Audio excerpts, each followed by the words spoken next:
Assalamualaikum warahmatullahi wabarakatuh. Innal hamdalillah nahmaduhu wa nasta'inuhu wa nastaghfiruh wa na'udzu billahi min syururi anfusina wa min sayyiati a'malina. May yahdihillahu fama mudhillalah wa may yudlil fala hadiyalah. Asyhadu an la ilaha illallah, asyhadu anna Muhammadar Rasulullah. Allahumma salli ala Sayyidina Muhammad wa ala ali Sayyidina Muhammad.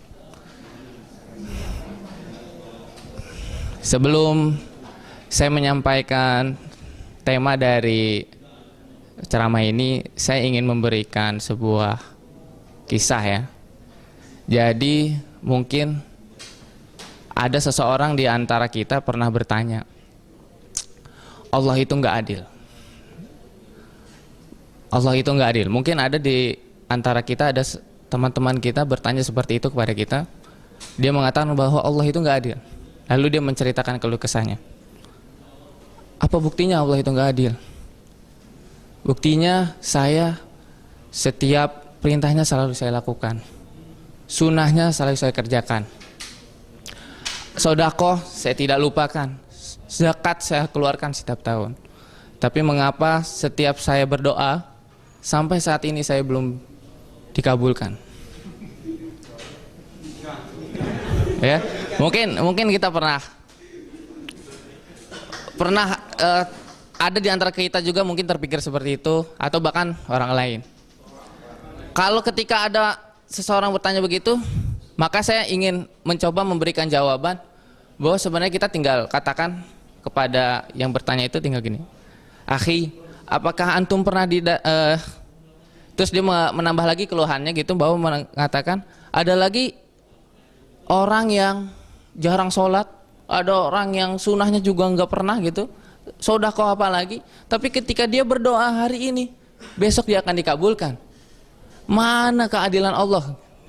Dia mencoba menceritakan keluh kesahnya. Yang bisa kita lakukan hanyalah mendengar, lalu ketika dia selesai memberikan keluh kesahnya, kita bisa memberikan jawaban. Jawabannya bisa menganalogikan seperti ini. Akhi, mungkin apakah antum pernah didatangi seorang pengamen? Iya, pengamen. Maksudnya apa? Apakah antum pernah didatangi seorang pengamen yang bertato, yang badannya bau, yang kalau bernyanyi itu lebih mirip kaleng rombeng atau tong kosong gitu ya? Terus, apakah ketika itu apa yang harus antum lakukan? Ya, saya harus langsung memberikannya uang agar dia cepat pergi.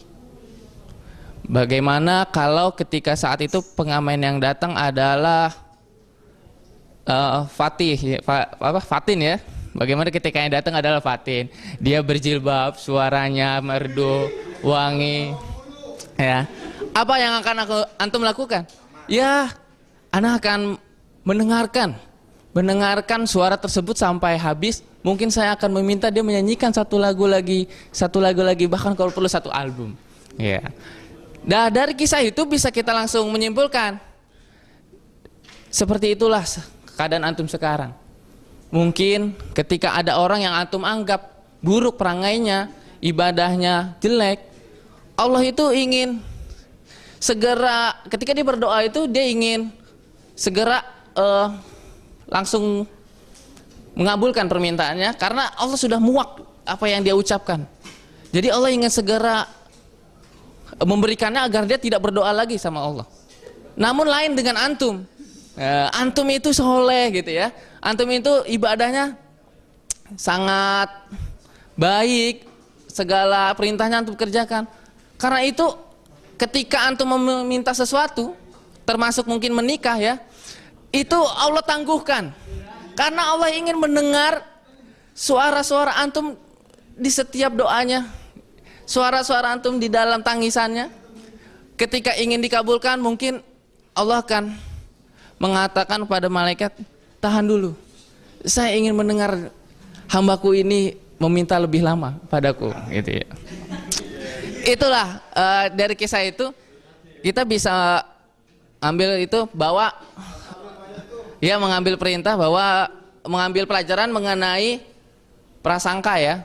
Prasangka bahwa ada hadis qudsi yang saya lupa periwayatnya. Aku tergantung prasangka hambaku. Kita sering sekali berprasangka ya, berprasangka terhadap Allah, terhadap orang lain gitu.